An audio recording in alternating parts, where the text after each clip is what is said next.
As a leadership team here at Central, we wanted to give you a bit of an update after the announcement by the health authorities. We're no longer able to meet in person, and we're really disappointed. We wanted to do that as much as anybody. I'm disappointed too that our watch group won't be able to meet in person. That has been a very life-giving part of our last few months. Lamentations encourages us, chapter 3, verse 21 to 23. Yet this I call to mind, and therefore I have hope. Because of the Lord's great love, we are not consumed, for his compassions never fail. They are new every morning. Great is your faithfulness.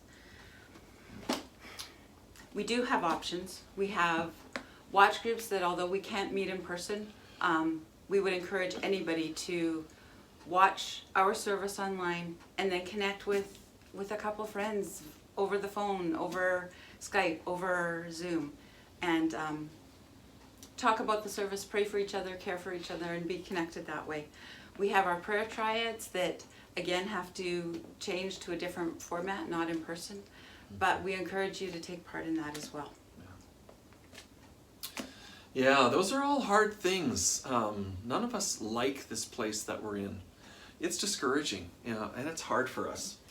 I just really want to encourage us to care for each other. That's really important. We all have different perspectives on this. I know in our own family we have very diverse perspectives around what we should do, what we shouldn't do, what works, what doesn't work. And so we're balancing that. And right now, as a church community, we need to follow the health regulations, whether you agree with them or don't agree with them. What I would say to us is that we need to be sure that this isn't causing division among believers. One of my pastor friends was just sharing with his congregation out of Corinthians, where he talks, and he took the passage where there's some who said, well, you can eat meat sacrificed to idols, and others were saying, no, you can't. And so there was this difference. Was there something wrong with either of those positions? No, there wasn't. He explained how people had come from an idolatrous background would have said, I cannot eat that meat because it was sacrificed to idols, and others were saying, yeah, it's just meat. And in the same way, we need to be cautious that we don't take our perspective and push it on everybody else, but that we learn to, as we've been studying the one another's, that we learn to honor one another, that we learn to accept one another. I think there's nothing worse that could happen than that this would cause division between believers.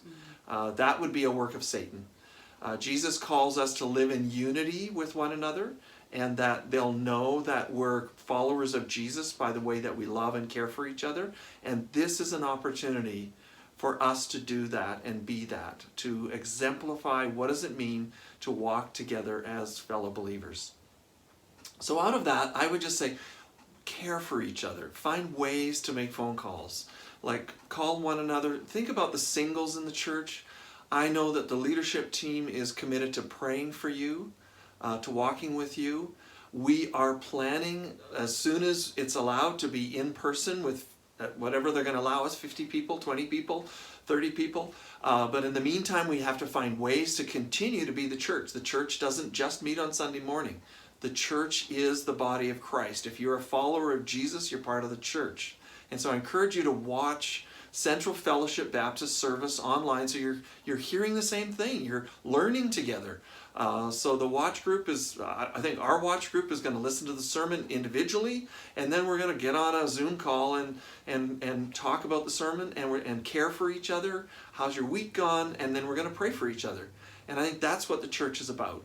And to think about how we can care for each other in this season. So I just want you to be encouraged. We are planning. I had a meeting this morning. It's Saturday. This morning I met with Andre and Graham, and we're saying, what's it going to look like when we can meet together? And we are planning and looking forward to that time when we can meet in this building, when we can meet face to face as soon as we can. We want to be ready to go. We don't know when that will be, but we're hopeful for it. So thank you for listening to this. Be encouraged. Connect with the leadership team. Call the office. Esther's here. I will be working from home in Chilliwack over the next while, just because I'm not to be coming into the office, so I might as well work at home where I have a great office and a desk and a nice chair just like I have here, but I also have family, so I'm caring for myself in that way and letting them care for me. So thank you so much for listening to this.